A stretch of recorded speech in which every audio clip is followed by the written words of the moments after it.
हरे कृष्णा। आज की इस क्लास में सभी भक्तों का स्वागत है। हम कीर्तन से स्टार्ट करेंगे। जय राधा माधव कुंज बिहारी, जय गोपी जन वल्लभ गिरिवरधारी, यशोदानंदन ब्रज जन रंजन, यमुना तीरा बनचारी, जय राधा माधव कुंज बिहारी। हरे कृष्णा कृष्णा कृष्णा हरे हरे, हरे राम राम राम हरे हरे, हरे कृष्णा कृष्णा कृष्णा हरे हरे, हरे राम राम राम हरे हरे,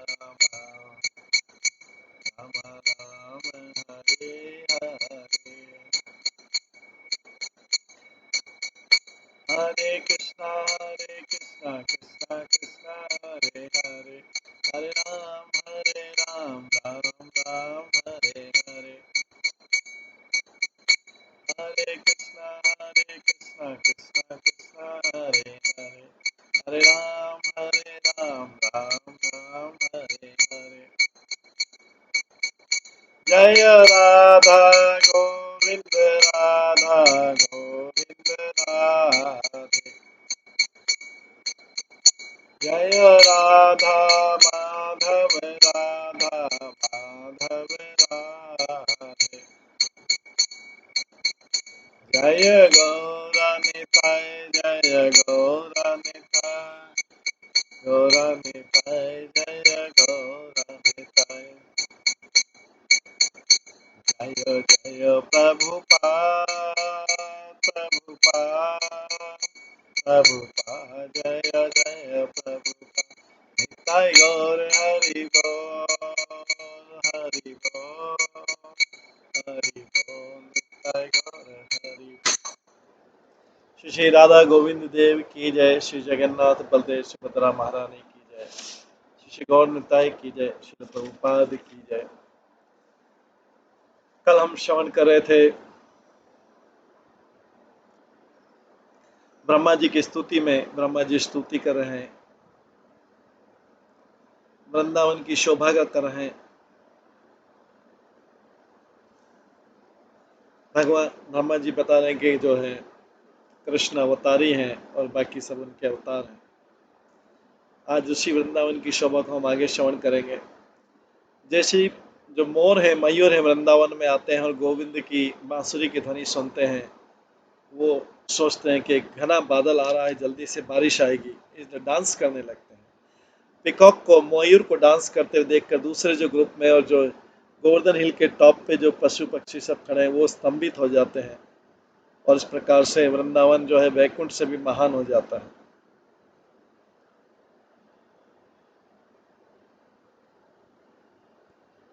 वृंदावन में जो वेणु की ध्वनि है उसको पिकॉक जो है, मयूर जो है, अपने कानों से पीते हैं जब दूर से सुनाई देती है, और जो बड़े जंगल के पक्षी के रूप में डांस करने लगते हैं।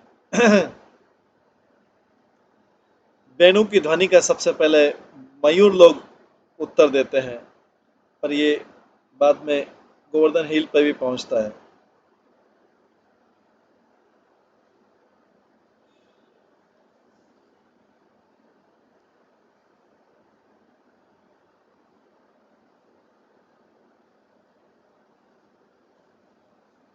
यहाँ पे वह शब्द बताया जो अवरतनन्य समस्त सत्वम, मतलब जो होता है, जो बाकी सब बांसुरी की ध्वनि के सारे जंतु एकदम स्तंभित हो जाते हैं। एक और भी है कि ये शब्द जो है वृंदावन में कि वृंदावन में जो तमोगुण रजोगुण वहां पे कार्य नहीं कर सकते, केवल विशुद्ध सत्वगुण होता है, जैसा कि श्रीमद् भागवतम में कहा गया। वृंदावन के जो वृक्ष और लताएं हैं वो भी शुद्ध विशुद्ध अवस्था में। वन लतास्तरवात्मनि विष्णु व्यजन्त्यन्नीव पुष्पफलाद्य प्रणात भार वितप मधुधार प्रेम हस्ततन्व विश्रुस्म। वृंदावन के जो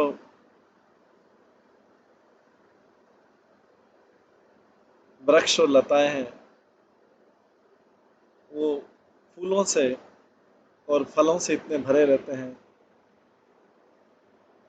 लगता है कि वो अपने हृदय में भगवान विष्णु को व्यक्त कर रहे हैं। जैसे उनकी शाखाएं नीचे झुकती हैं वजन के कारण, तो जो उनके तनों पे लताएं और शाखाएं हैं वो भगवान के प्रेम में सीधी खड़ी रहती हैं। और ये जो दोनों वृक्ष और लता हैं, ये वृक्ष की रथ स्वीट रस की धारा बात है। विशुद्ध सत्व जो है ये वैकुंठ का पदार्थ है, जैसा कि भागवतम के सेकंड कैंटो में कहा गया है, प्रवर्तते यत् रजस्तमस्तयो सत्वं च मिश्रं न च काल विक्रमः न यत्र माया किमुता प्रेहरेर् अनुव्रता यत्र सुराश्रुचरितः। आध्यात्मिक जगत में न तो रजोगुण है न तमोगुण है, न दोनों का मिक्सचर है, न मिक्स गुडनेस है, न वहां पे समय का प्रभाव है न माया का प्रभाव है। केवल जो शुद्ध भक्त हैं भगवान के, जो देवता और असुर दोनों द्वारा पूजे जाते हैं, वही आध्यात्मिक जगत में रहते हैं भगवान के पार्षद के रूप में। दूसरे शब्दों में जो वैकुंठ में सत्व का गुण है वो रजगुण और तमोगुण से मिक्स नहीं होता है, यह हमेशा विशुद्ध रहता है, कंप्लीटली प्योर रहता है। वैकुंठ जगत में कोई भौतिक सत्वगुण नहीं है। भौतिक सत्वगुण जो है वो माया का उत्पाद है। न यत्र माया की उता पर है, माया और उसके जो प्रोडक्ट है वो, माया और जो उसके उत्पाद है वो वैकुंठ में नहीं। वैकुंठ का जो आध्यात्मिक स्वभाव है उसको बोलते हैं सत्व, क्योंकि वैकुंठ के जो निवासी हैं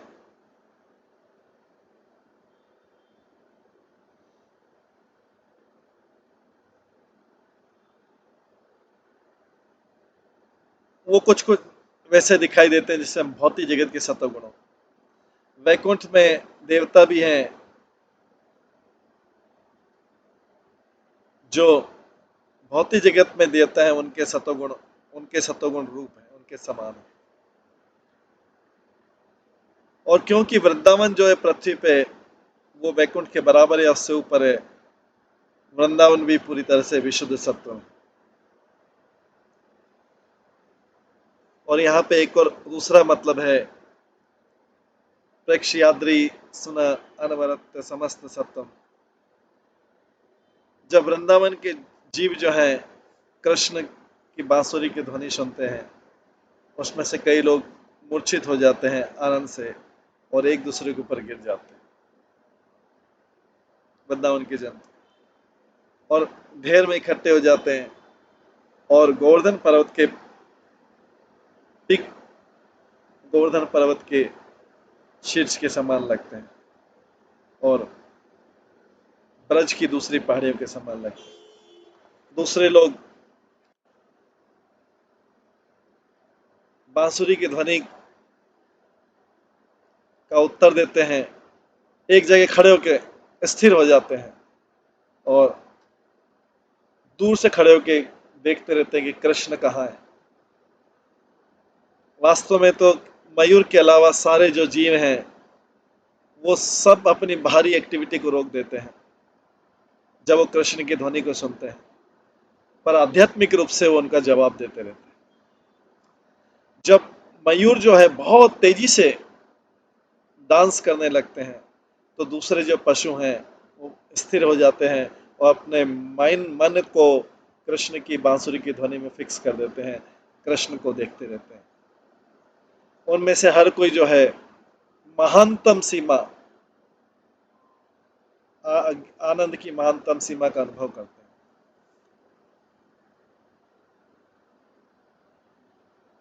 एक दूसरा अर्थ है, सारे जो जीव हैं ब्रज के, जो ऊंचे खड़े थे, वास्तव में वे अब कृष्ण को अपनी सेवा देने के लिए खड़े हैं। जो पक्षी हैं वो कृष्ण के आनंद के लिए धीरे धीरे चहचहाट करते हैं, और दूसरे जो जीव हैं वो अपने पर्सनल सेवा में, भगवान की जो पर्सनल सेवा में लगे रहते हैं, या दूर से ऊपर खड़े होके कृष्ण का अच्छा व्यू लेते हैं।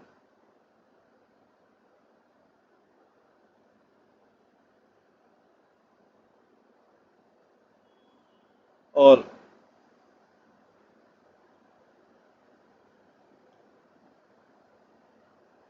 वो ऊपर से खड़े होकर देख रहे हैं, अपनी रक्षा इस तरीके से कर रहे हैं, जो कृष्ण के विरह का दुख है उससे अपनी रक्षा कर रहे हैं, और कृष्ण की जो सेवा करनी है वो सेवा कर रहे हैं। केवल डांस करने वाले मयूर ही नहीं, बल्कि दूसरे प्राणी भी, जैसे कोकिल पक्षी, वो भी बिजी है अपनी सेवा में, भगवान की सेवा के लिए। और जो शैतान और हिंसक पशु हैं,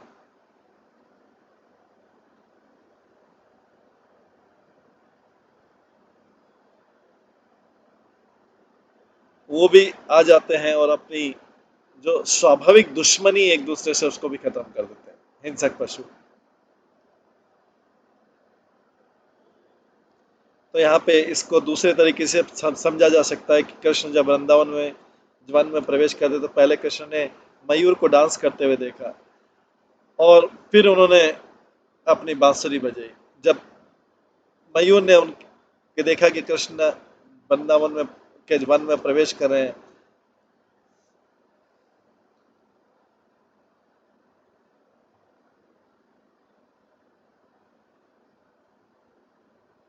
और उन्होंने देखा कि सब, और जब पिकॉक ने देखा कि सब मोरों के मित्र कृष्ण जो है अपने सिर पे मोर पंख लगाए हुए हैं,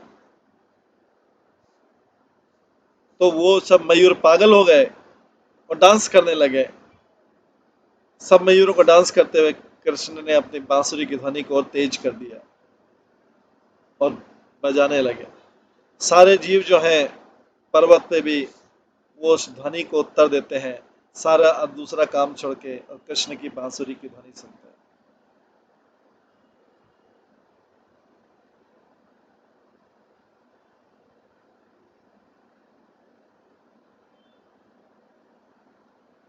उसके बाद में सब पिकॉक एकदम डांसिंग बंद कर देते हैं। तो पहले उन्होंने डांसिंग बताया, और फिर उसके बाद में उन्होंने बांसुरी की ध्वनि सुन के सब स्तंभित हो गए आनंद से। ऐसा बैकुंठ में ऐसा कभी भी दृश्य नहीं देखा जाता। आगे बोलते हैं, हंताय मदिरव लहरी दास वर्यो यद्राम कृष्ण चरण स्पर्श प्रमोद मानम तनोति स गो गणयोस्तयो यत् पानीय सुवस्कंदर कंद मूले।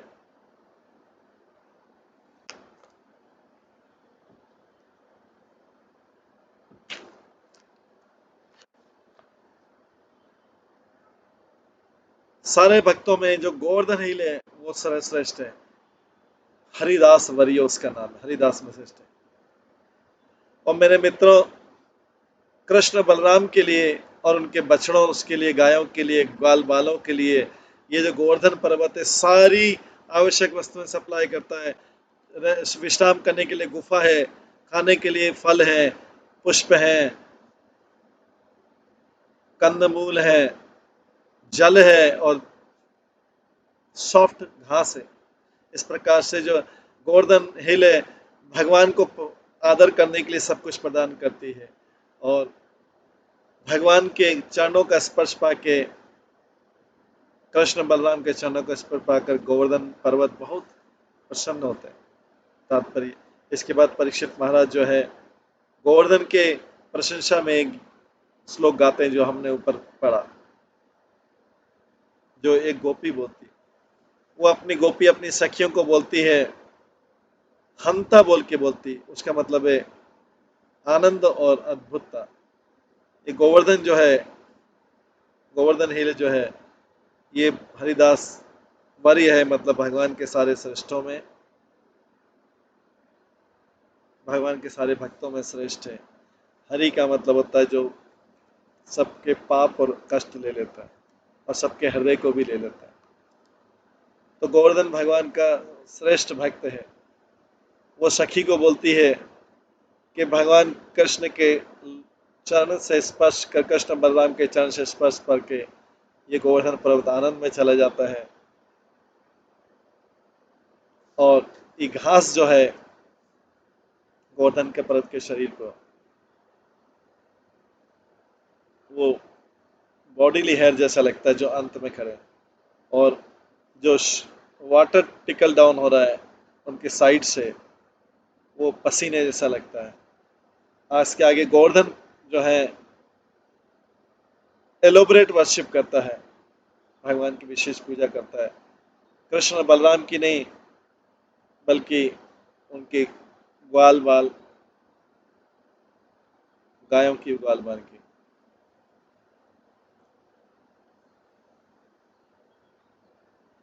तो यहाँ पे दूसरे भी जो है पशु जो गाय कृष्ण चराते हैं, जिनको भैंस, बकरी और दूसरे हैं, उनका भी वर्णन।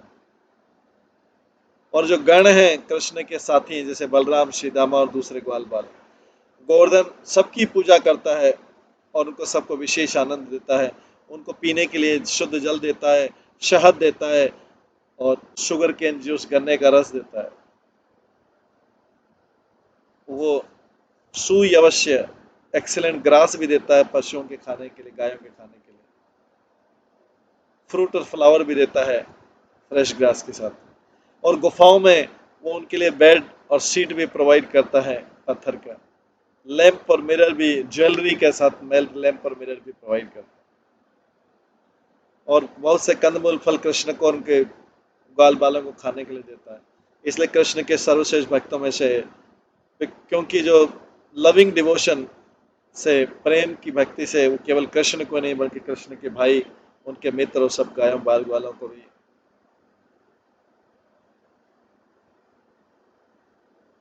सेवा करता है। इस प्रकार करके और दूसरी स्त्रियों को अबला बोल के ये गोपियां जो बोल रही है, उसका मतलब है कि वो गोपी जो बोल रही है और दूसरी सखियां हैं, वो गोवर्धन से कम भाग्यशाली हैं। अपने कृष्ण प्रेम के प्रति भ्रमित होके वो गोपियां आपस में बात करती कि हम तो इतनी सेवा नहीं कर सकते जितनी गोवर्धन कर रहा है। दूसरा मीनिंग है रमा कृष्ण चरण स्पर्श प्रमोद, कि कृष्ण के जो चरण हैं वो सारे जगत को आनंद देते हैं और उनके चरण कई प्रकार के खेलों का आनंद लेते हैं। गोवर्धन इन सबको प्रसन्न करता है, गोवर्धन इन दोनों चरणों को प्रसन्न करता है भगवान के, जब भी वो चरण स्पर्श करते हैं उसकी सतह पर। तो गोवर्धन के पर्वत वो एकदम सॉफ्ट हो जाते हैं, जैसे अभी अभी मथा गया मक्खन होता है, और थोड़े से गर्म भी हो जाते हैं समय के अनुसार।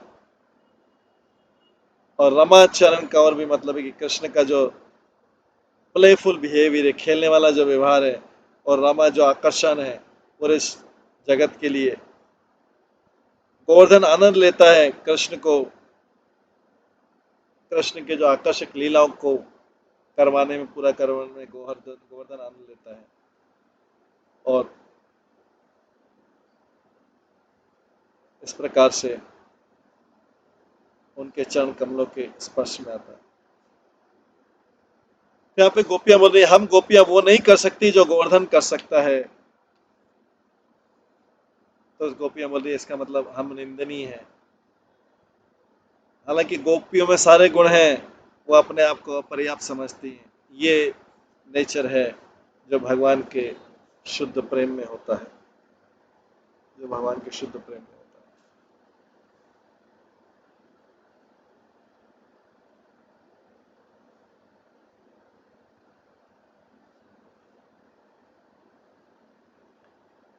दृष्टा त्वपि व्रज पशुन सह राम गोपे सञ्चारयन्तमनुमेणुमुदीरयन्तम् प्रेम प्रबद्ध उदित कुसुमावलीभिः सख्युर्व्याधत् स्ववपुषं बुधा अतापत्रम्।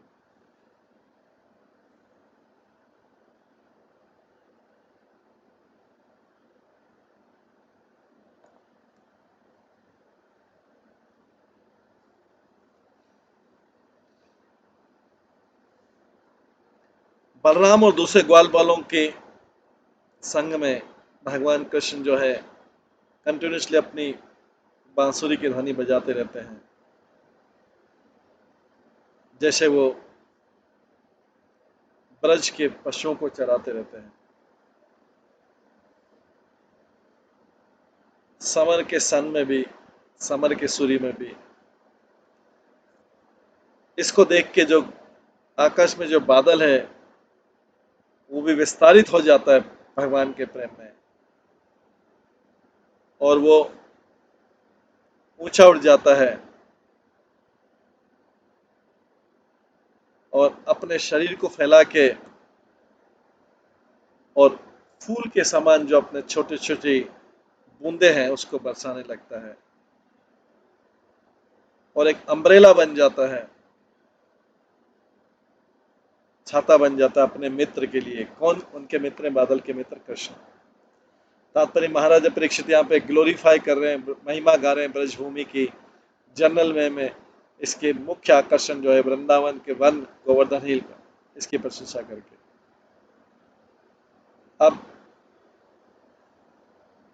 अगली जो 41 श्लोक हैं, इस श्लोक से प्रारंभ करके वो ब्रजभूमि की महिमा की प्रशंसा करेंगे। ब्रज में जो अलग अलग प्रकार के जीवन रहता है, एक के बाद एक महत्व में बढ़ते हुए महत्व में, ये वो जीवों को सेलेक्ट करते हैं महिमा गाने के लिए जिनके ऊपर कृष्ण की विशेष कृपा प्राप्त है। परीक्षित महाराज उन जीवों की महिमा गाते हैं। हम जानते हैं कि राजा परीक्षित जो है ये जब सब सारी श्लोक गाते हैं वो स्वयं भी आनंद के मूड में आते हैं, जिसके बारे में वर्णन कर रहे हैं। जैसे बादल है जो आकाश में ब्रजभूमि में, वो ब्रज में जन्म नहीं लिया हो चाहे इन्होंने, और लिविंग बीइंग भी नहीं, जीव भी नहीं है, पर केवल मात्र ब्रज के ऊपर बहते हुए और कृष्ण की कृपा प्राप्त करके ये बादल भी, इनमें भी जीवन आ गया, इसलिए गोपियां उनकी भी महिमा गाती हैं। गोपियां इसके बाद में उसमें से एक बादल को, एक विशेष बादल का नाम लेती हैं जो अपने बाकी सब बादलों से बाहर निकल के कृष्ण की सेवा कर रहा है। उस बादल ने एक बार कृष्ण को देखा, बलराम को देखा और उनके मित्रों को देखा जो असंख्य गाय, बैल, भैंस और दूसरे पशुओं को चरा रहे थे, और वो पशु घूम रहे थे इधर उधर हॉट समर में भी। कृष्ण जो अपनी बांसुरी पे खेल रहे थे, तो वो बादल ने अनुमान लगाया कि कृष्ण के मित्र जो है थक गए होंगे, सो उन्होंने, वो बादल ने जस्ट कृष्ण के ऊपर चला गया जहां पे कृष्ण, सारे बादल, सारे लोग इकट्ठे हो गए थे धूप में, और वो खड़े थे थोड़े एक जगह ग्राउंड में खड़े हो गए पेड़ों की छाया में। कृष्ण की बांसुरी सुन के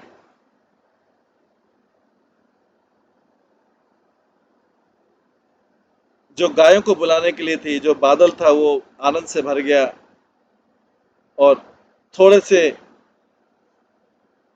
आवाज के साथ में गरजा, जैसे लग रहा था कि उस बादल का गला चोक हो गया है। और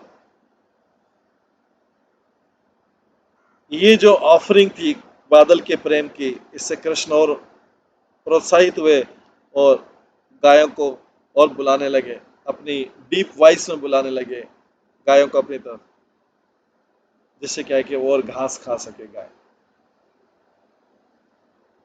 तो उस बादल की आनंद और बढ़ने लगा जैसे उसने कृष्ण को देखा, और पास आता गया, पास आता गया, और वो बादल और बढ़ता गया, बढ़ता गया, बढ़ता गया। वो अपने आप को कृष्ण का मित्र मानने लग गया, क्योंकि वो और कृष्ण जो है दोनों इस जगत में जन लोगों के कल्याण के लिए। इसलिए ऐसा व्यक्ति नेचुरली स्वाभाविक रूप से अपने प्रिय मित्र को सेवा करता है। तो जो बादल है उसने कृष्ण की सेवा करने के लिए प्रयास किया। वो एक ह्यूज अम्ब्रेला बन गया, बड़ा वो बादल जो है बड़ा छाता जैसा बन गया, और कृष्ण को छाया प्रदान की। वो थोड़ी थोड़ी सी हल्की हल्की सी ठंडी बारिश कर तो जो बादल के रेन बूंद है, वो उसको बोलते हैं मेघ पुष्प, मतलब अपने पुष्प बरसाने लगा। सो ड्रॉप जो है जब सब बाल बालों के ऊपर गिरने लगी, तो उसको फ्लावर जैसे गिरता है वैसे होने लगी। ऐसा लगता है बादल ने स्वर्गीय पुष्प बरसाए। ये बादल ने कृष्ण को विशेष आनंद दिया, केवल कृष्ण को ही सेवा नहीं करके, बल्कि उनके भाई बलराम जी को और दूसरे जो ग्वाल बाल थे और गाय थी और सारे पशु थे। इस स्थिति को देख के गोपियां बोलती हैं, ए सखियां, ये जो बादल है ये भी बहुत भाग्यशाली है, बट हम तो अभाग्य हैं, दुर्भाग्यशाली हैं। हर हर तरफ से देखा जाए तो हमारा भाग्य जो है इन सबके भाग्य के, इस बादल के भाग्य के भी विरुद्ध है। जब कृष्ण गाय चराने जाते हैं, हमको हार्डली कोई चांस मिलता है कृष्ण को देखने का। अगर हमको देख भी लेते हैं तो हम भ्रमित हो जाते हैं उनकी बांसुरी की धुनी सुन के, और उनके प्रेम में विरह दुखी होके हम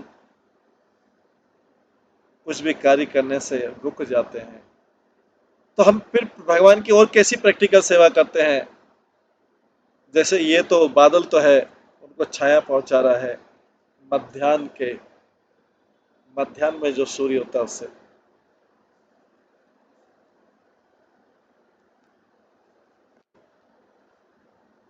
आगे बोलते हैं, नद्यस्तदा तदुपधार्य मुकुंद गीतम आवर्त लक्षित मन भव भग्न वेगा आलिंगन स्थगित भूमिर भुजेर मुरारे ग्रहंति पाद युगलम कमलोपहारा। जब नदी भगवान की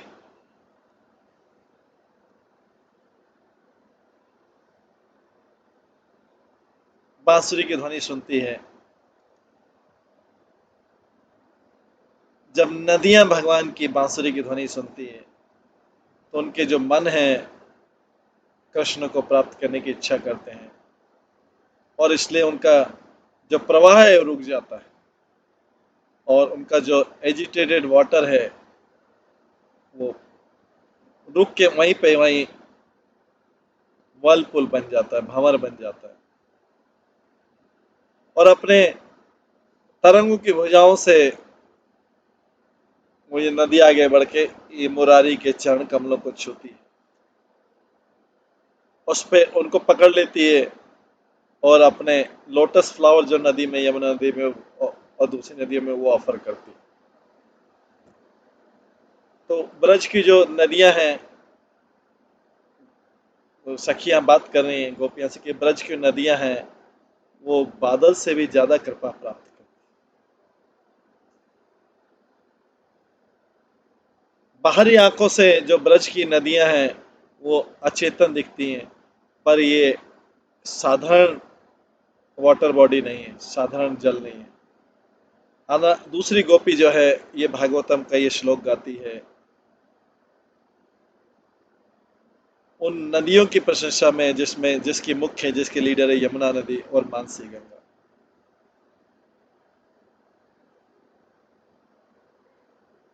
या केवल एक ही रिवर की प्रशंसा हो रही, खाली यमुना की, और उसको बहुवचन में बोला जा रहा सम्मान के कारण।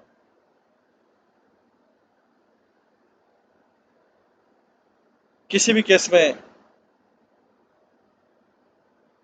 ब्रज की जो नदियां हैं सब तो यमुना की साथी नहीं है, संगी नहीं है। तो जब यमुना की प्रशंसा हो रही तो सारी नदियों की प्रशंसा हो रही। कृष्ण को मुकुंद बोला जाता है क्योंकि वो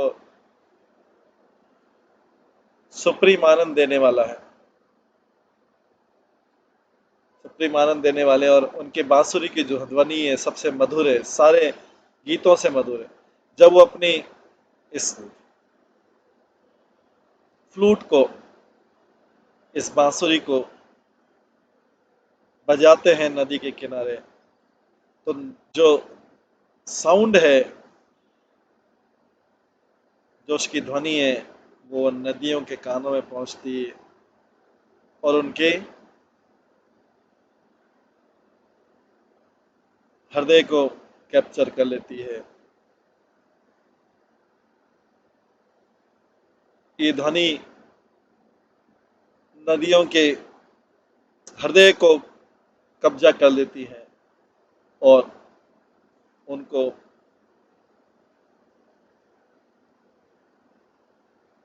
उनका आकर्षण कृष्ण की तरफ होने लगता है, जिसके कारण नदियां रुक जाती है और वो भंवर बन जाता है और वो सतह पे आके उनकी आगे की धार को प्रभावित करता है।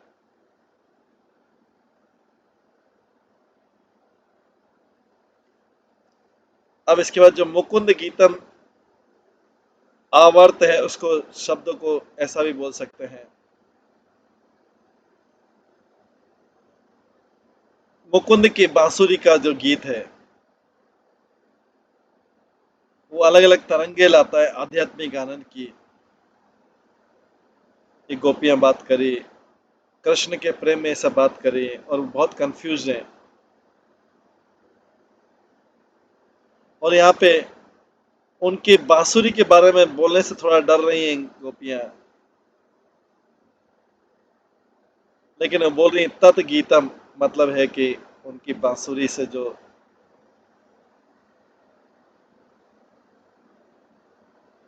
शब्द निकलता है वो कृष्ण का गीत है। नदी की जो तरंगे हैं वो भुजाओं के समान है, और ऐसा जाके जब तरंगे आगे आती कृष्ण के चरणों में स्पर्श करती है बहुत नम्रता के साथ में, और उन चरण कमलों को गले लगा लेती हैं। ये रिवर नदियां ऐसा करती कि उनके अंदर में जो कभी बांसुरी बजने के बाद जो काम भावना आ गया उसको शांत करने के लिए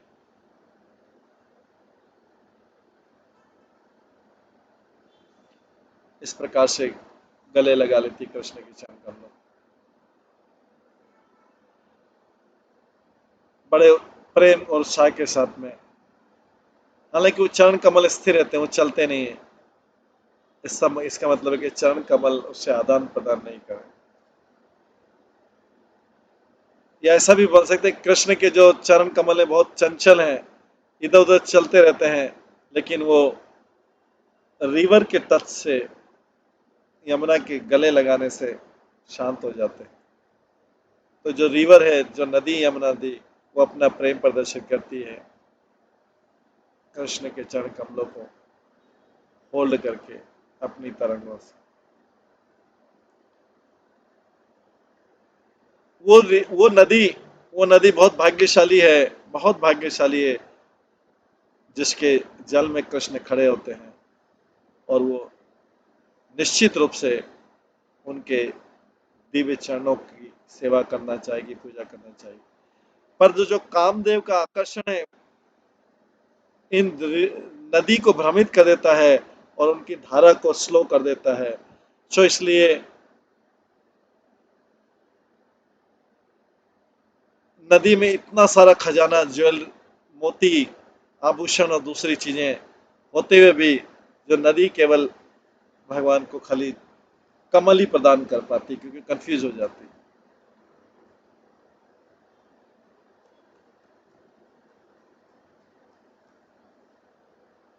और एक और भी शब्द है कमला का, कि ये जब नदियां कृष्ण की पूजा करती है और उनके चरणों को गले लगाती है, ऐसी नदियों की पूजा कमला भी करती, मतलब लक्ष्मी जी भी करती। जब नदियां ये सुनती हैं भगवान कृष्ण के बांसुरी से ध्वनि सुनती हैं, तो वो अपना सामान्य जो प्रभाव है, मतलब समुद्र की तरफ जाना, अपने हस्बैंड की तरफ जाना है, उसको भूल जाती है, और उसके बाद में वे रुक जाती है और मनुष्य जैसा रूप धारण कर लेती है, और अपने ज्वेलरी और पर्ल, अपना आभूषण और मोती देने की बजाय वो ब्रज के कमल उनको दे देते, प्रदान करती है उपहार के रूप। ये जो नदियां हैं मुरारी के दो चरणों को स्पर्श करती है अपनी लंबी भुजाओं से,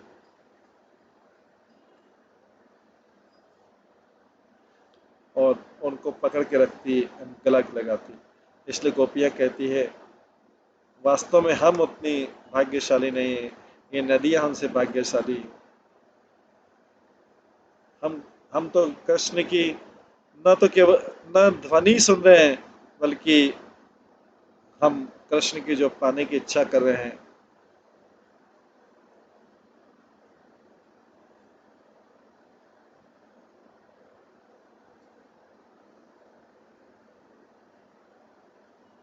इससे हमारे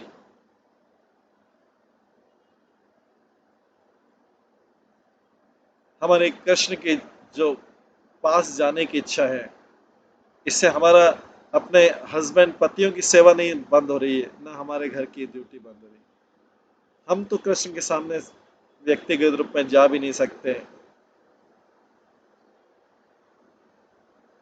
और ना अच्छी ड्रेस पहन सकते हैं और अच्छे आभूषण पहन सकते हैं उस कृष्ण की सेवा के लिए। न ही हमारे पास बहुत बड़ी भुजाएं हैं जिससे हम कृष्ण के चरणों की चंचलता को रोक के अपने वक्षस्थल पे रख लें।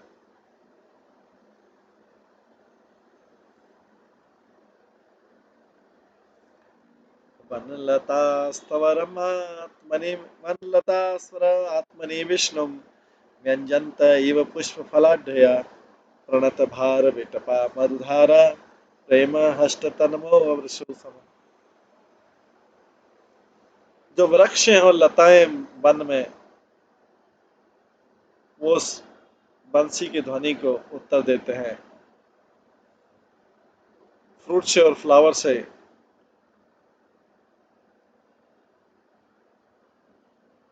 भर जाते हैं, और ऐसा लगता है भगवान विष्णु को अपने हृदय में धारण करें। जैसे ही इन वृक्षों की लताएं नीचे झुक जाती है वेट से, तो उनके तने पे जो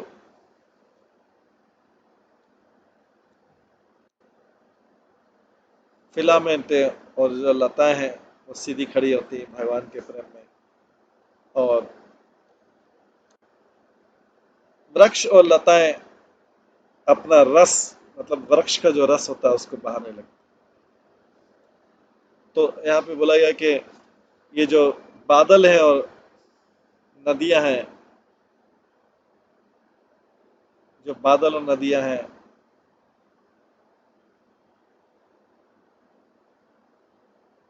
उनसे बड़े तो वृक्ष के पौधे हैं, वृक्ष वन के ये पौधे हैं जो संत व्यक्तियों के समान है। दूसरी गोपी बोलती है इन वृक्षों के और लताओं में वृंदावन के, कि इनका भाग्य बहुत ज्यादा है, कृष्ण के साथ दिन भर उनके संग में रहते हैं। और वो गोपियां कहती हैं इन श्लोकों को करके किस प्रकार से कृष्ण जो है वन का आनंद ले रहे हैं और हमसे जो उनका विरह हुआ है,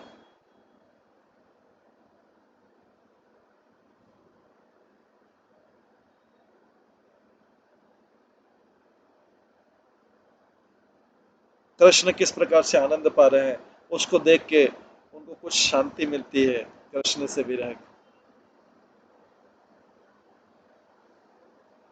तो पहले श्लोकों में गोपियों ने देखा कि किस प्रकार से बांसुरी से कृष्ण गायों को पुकारते हैं, उसके बाद में किस प्रकार से वृक्ष और लताएं कृष्ण का उत्तर देते हैं। जो बांसुरी की ध्वनि डायरेक्टली गायों को बुलाती है, वृक्षों को और लताओं को नहीं बुलाती, लेकिन वृक्ष और लताएं जो वृंदावन के और ब्रज के दूसरों में, वो भी आनंद में जपते हैं और अपने पेड़ों का रस, जो वृक्ष का रस होता है, उसको नीचे बहाते हैं। ऐसा लगता है कि वो कृष्ण को निहारते रहते हैं हर सब जगह, अपने हृदय में और हृदय के बाहर। और हालांकि सर्वव्यापी भगवान विष्णु अपने अलग अलग रूपों में आते हैं,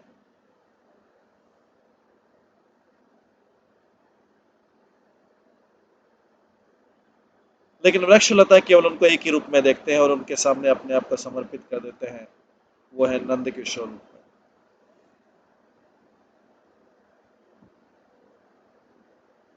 जो लताएं हैं जो लताएं हैं वो छिप जाती हैं,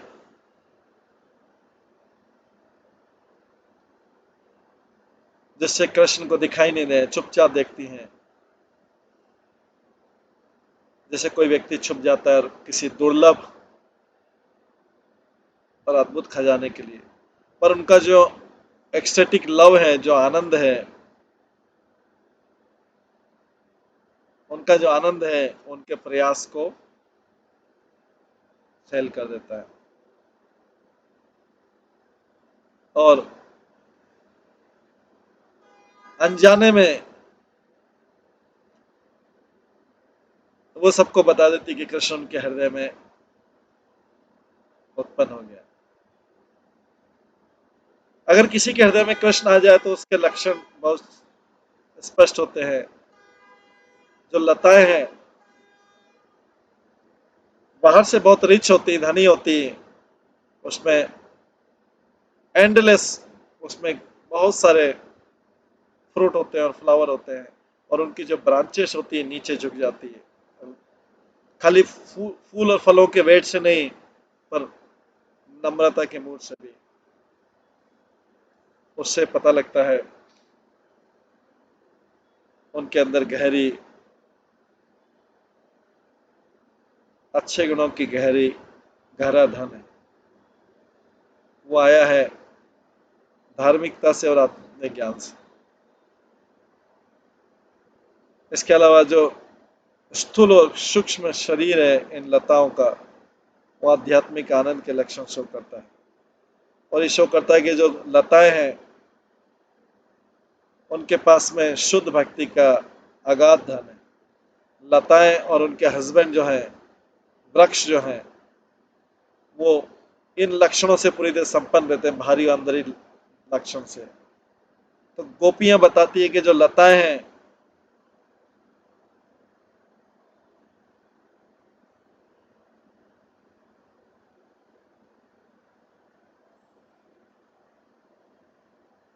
जो वृक्षों के सामने हैं,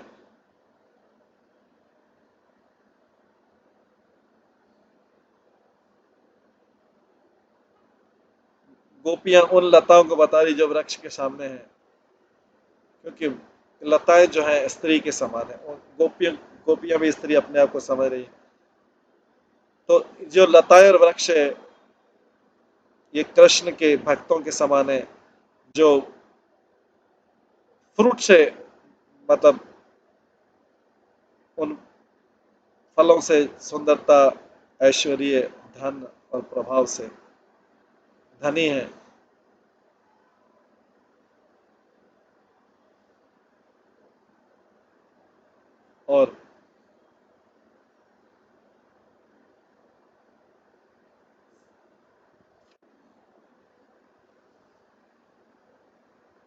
बच्चों रूपी फूल, पुष्प और परिवार के सदस्य।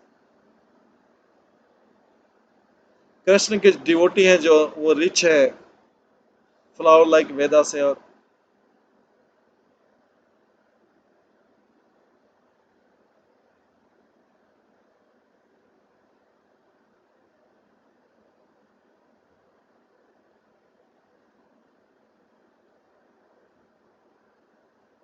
इस प्रकार से संपन्न है।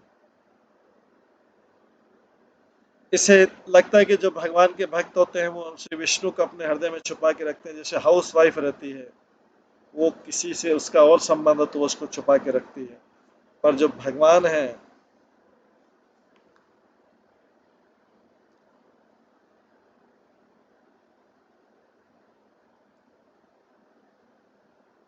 वो वो अपने इंद्रियों का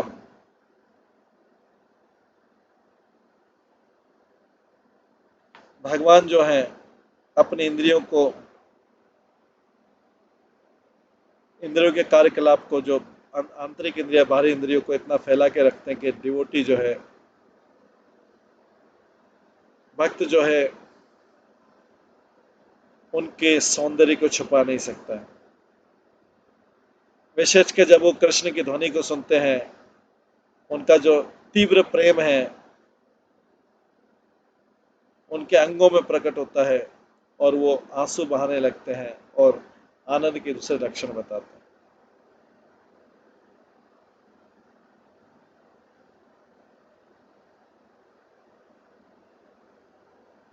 जो वैष्णव लोग होते हैं स्वाभाविक रूप से अपने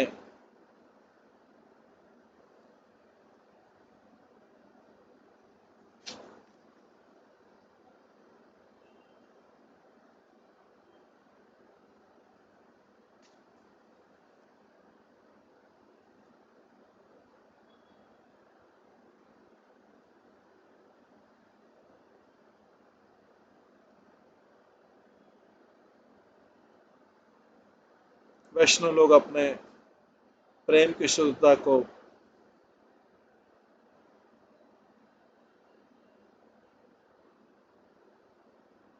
छिपा के रखते हैं, उसको किसी को बताते नहीं। प्रेम जो है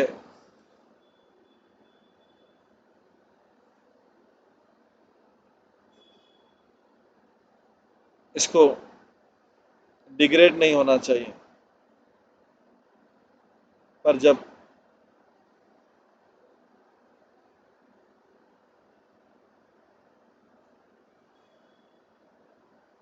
उनके शरीर में बहुत आनंद उत्पन्न होता है, वैष्णव कई बार अपनी इनर फीलिंग को छुपा नहीं सकते।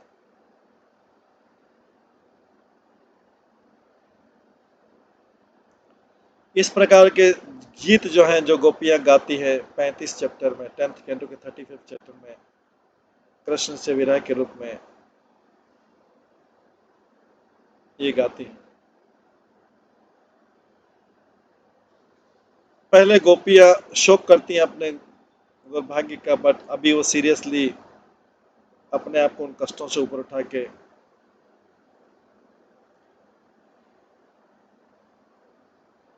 उसका हल निकालती हैं।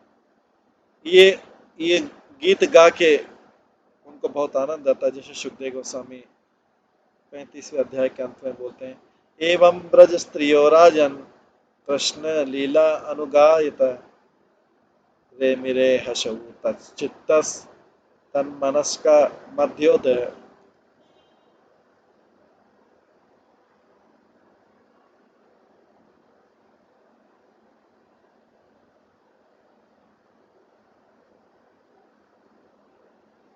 ओ किंग,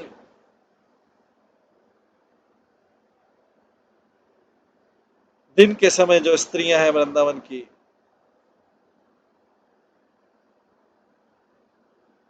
कृष्ण का गीत गा के आनंद पाती हैं, और मन और हृदय इन स्त्रियों का उनमें हमेशा लगा रहता है, और इस प्रकार से वो अपने हृदय में आनंद का अनुभव करते हैं। हालांकि ये स्त्रियां जो है विरह में है, कृष्ण का विरह अनुभव करती हैं, लेकिन उनकी लीला गा के वो अपने मन को उसमें लगा देती हैं। इस प्रकार से दिन दिन में भी अपने आप को हैप्पी रख पाती हैं।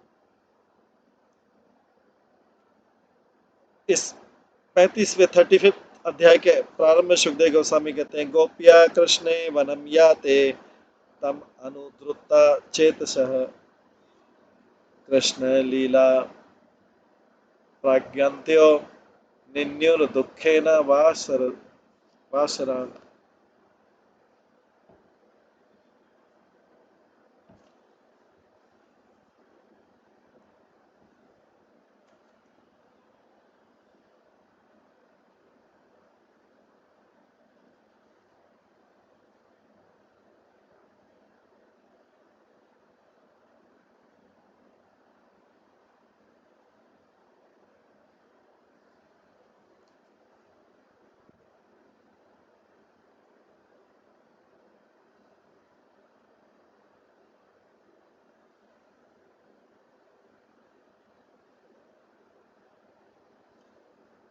जब भी कृष्ण वन में जाते हैं, गोपियों का मन जो है उनके पीछे पीछे भागता है। इस प्रकार से यंग गोपी जो हैं, हालांकि उदास हो जाती है, पर उनके लीलाओं को गा के दिन का समय व्यक्त करती है।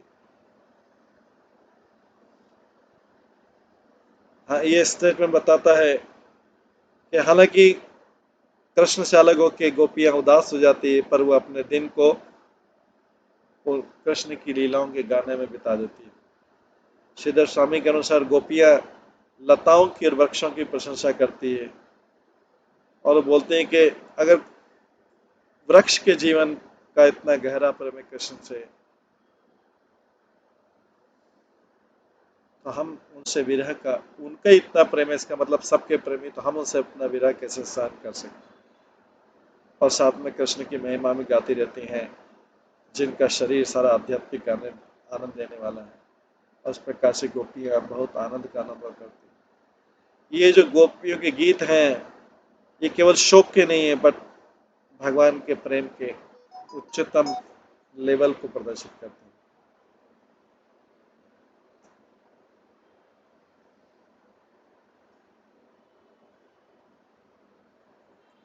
इसके बाद जो है आगे बताते हैं, एतेनस्त यशखिल्लोकतीर्थं गायन्त्यादि पुरुषानुपथं भजन्ते प्रायो अमी मुनि गणा भवदीय मुख्या गूढ़ं मने अपि न जहन्त अनज्ञात्मदेवम्। और मूल पुरुष, आदि पुरुष, ये जो मधुमक्खियां हैं, भंवरे हैं, ये बहुत बड़े संत होंगे और आपके बहुत बड़े भक्त होंगे। ये आपकी पूजा कर रहे हैं, आपके साथ साथ जा रहे हैं और आपकी महिमा का गुणगान कर रहे हैं।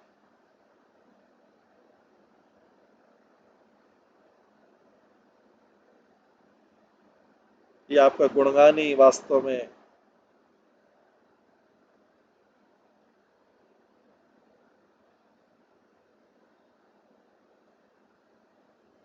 यही सारे जगत के लिए पवित्र स्थान है।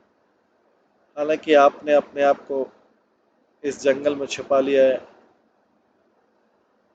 है निष्पाप कृष्ण, लेकिन ये भंवरे जो है आपको त्याग नहीं पा रहे हैं, क्योंकि आप उनके पूजनीय भगवान हैं। तो तात्पर्य, अक्षर जीवों से, अक्षर चीजों से वो अच्छे जो चर होते हैं। तो कीड़े कीड़े और दूसरे कीड़े मकोड़े। तो परीक्षित महाराज, अब कृष्ण की प्रशंसा किसके द्वारा, जी भंवरों के द्वारा, जो बलराम जी के पीछे पीछे जा रहे हैं। जहाँ पे बलराम जी जा रहे हैं, यहाँ पे कृष्ण बलराम को बोल रहे हैं, पर जो बलराम को बोल रहे हैं वो कृष्ण के लिए भी उपयोगी, कृष्ण के लिए भी वही है। तो भंवरे है, इसलिए कृष्ण की महिमा गान करने से रुक नहीं रहे हैं।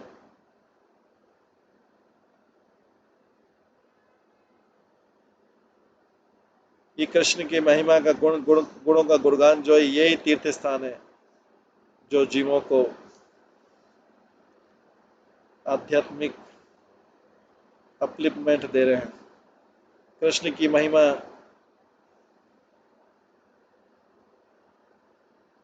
एक उदार गुरु के समान है। ये किसी व्यक्ति का उद्धार कर सकती है,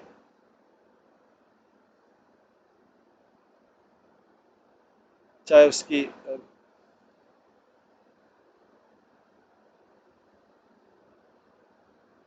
बचाने योग्य हो या नहीं हो।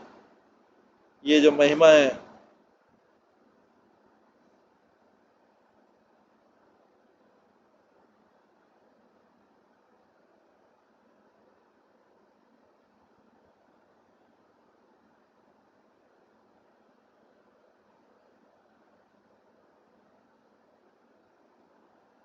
उन सब के ऊपर दया करती है जो इनके संपर्क में आते हैं।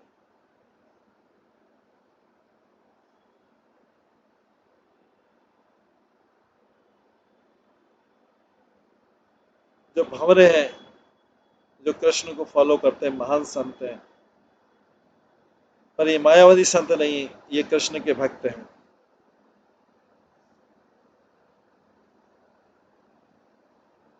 और ये लोग जो भंवरे हैं, उनके भक्तों में सर्वश्रेष्ठ भक्त है।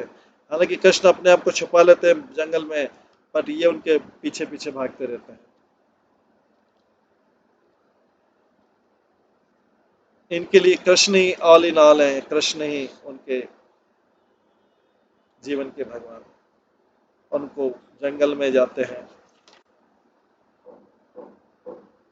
ये भक्त जो है अपने आप को भंवरे बना लेते हैं और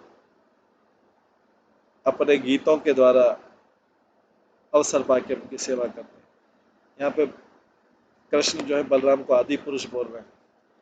इसका मतलब है कि ये जो भंवरे हैं, वो जो हमेशा भगवान के साथ, वो आदि सेवक, भगवान के मूल सेवक वे हमेशा उनकी पूजा करते हैं अलग अलग लीलाओं के अनुसार।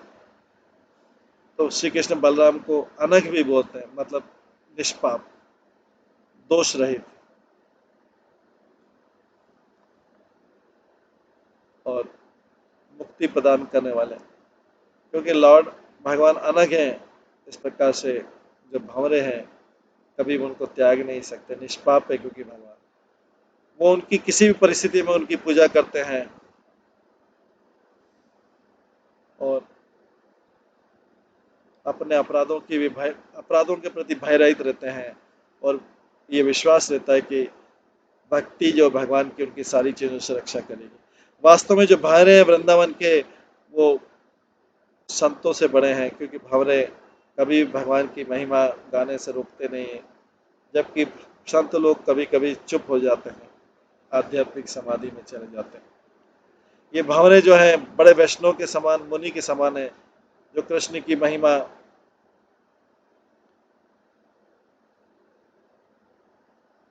जो कृष्ण को ढूंढने से कभी रुकते नहीं है। हालांकि कृष्ण वन में छिपे रहते हैं, वन रूपी वेदों में छुपे रहते हैं। हालांकि उनकी लीलाओं को समझना कठिन है और उनकी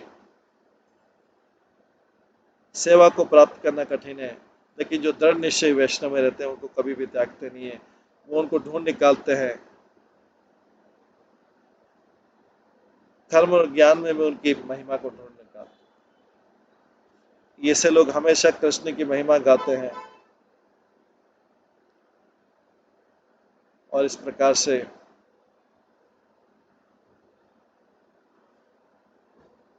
बहुत बड़े आध्यात्मिक संपत्ति बन जाते हैं। और इस प्रकार से जो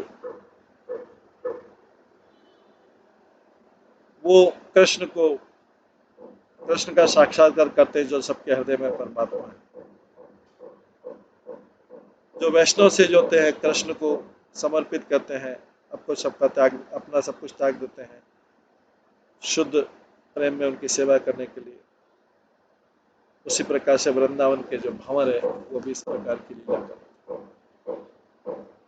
इस तरह से ब्रह्मा जी इसकी महिमा को गा रहे हैं। वृंदावन की महिमा को ब्रह्मा जी गा रहे हैं। तो अभी समय हो गया है, इस महिमा को हम यहीं पे विराम देते हैं और इसके बाद की महिमा जो है हम कल की क्लास में श्रवण करेंगे। आज की क्लास को यहीं पे विराम देते हैं। सभी भक्तों का बहुत बहुत धन्यवाद। सभी भक्तों के लिए एक बार हरे कृष्ण महामंत्र का जप करते हैं। हरे कृष्णा कृष्णा कृष्णा हरे हरे, हरे राम राम राम। श्री बृहद भागवत अमृत की जय। श्रील प्रभुपाद की जय। सभी भक्तगणों